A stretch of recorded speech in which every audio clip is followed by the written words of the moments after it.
Global music. Herb Schiller defines cultural imperialism as coercive and persuasive agencies and their capacity to promote and universalize an American way of life in other countries without any reciprocation of influence. Within the context of global music culture, cultural imperialism suggests that all non-Western media needs to be Americanized and Westernized to be successful. Within the milieu of my report, this theory can be seen as an incorrect Western view of media. A perfect example of cultural imperialism is the growth and development of the Italian band Måneskin. Their road to fame started in 2017 when they placed second on the Italian version of X Factor. They then continued to grow in popularity when they were selected to perform at Eurovision 2021. The Italian band won the competition in Rotterdam, propelling them into the global spotlight. However, they faced an issue. Do they continue on their current trajectory of making Italian music, or do they pivot to make music more accustomed to their growing Western audience? So, all of this begs the question, did they make the right decisions coming to cultural imperialism, or should they have continued to make music the way they already were? Global music culture has a multitude of facets that contribute to its complexity and intricacies. Over the past decade, people have become progressively more aware of the music and media they consume, creating more issues and controversies than ever before. But how has this actually affected global music, and do we need to change our stance on progressiveness? Måneskin came to the limelight in the midst of peak cancel culture.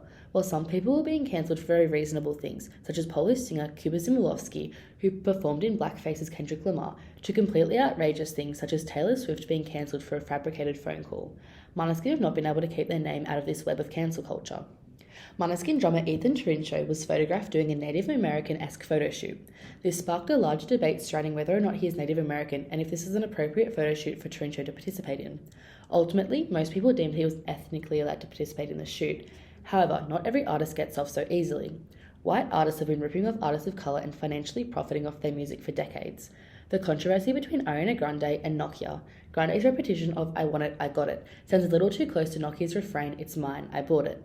Nokia's refrain refers to ignorant strangers asking women of colour if their hair is their real hair, to which Nokia says "It's mine because I bought it," once again emphasising white artists ripping off women of colour. An article published by Colleen Roach explores the criticism of cultural imperialism, particularly the cultural side of the theory that gained traction in the mid-1980s. The theory highlights key ideas such as active audience and resistance to media messages. Herbert Schiller and Armand Millard held differing perspectives towards the theory. I was interested to see how both Schiller and Millard developed the same theory yet held such opposing ideas of what it meant. Within the context of global music culture, Schiller's perspective is much more relevant.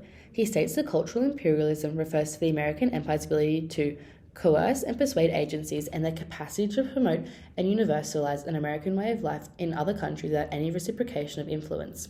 In relation to Måneskin, this ideology remains true. Their sudden and abrupt change into the English music scene only hurts how they succumbed to cultural imperialism. Globalization can be defined as an increase in relationships, economy, and people. Now more than ever, music globalization is on the rise, and Måneskin have taken full advantage of that. In the Variety article, lead singer Damiano David states that at a certain point the narrative switched. It wasn't, why can't we become something? It became, why not? This outlook is what made them so successful within the Western music sphere. Changing their narrative is what allowed them to become as successful as they are today. They didn't change their direction because they had to, merely because they wanted to. This is what put Måneskin in a different league to everyone else. While many people wonder why the band stopped writing in Italian, the lead singer Damiano David told Billboard that, "I'm too strict on myself when I write in Italian. I understand all the nuances and I try to make it perfect. It's difficult, it can be really exhausting." Through the process of researching and exploring global music culture, I've learned a lot about Måneskin and their journey to success as a band. Most importantly, I've learned how important timing and luck is within the music industry. Without a little bit of luck, almost every successful artist of the 21st century would not be where they are today.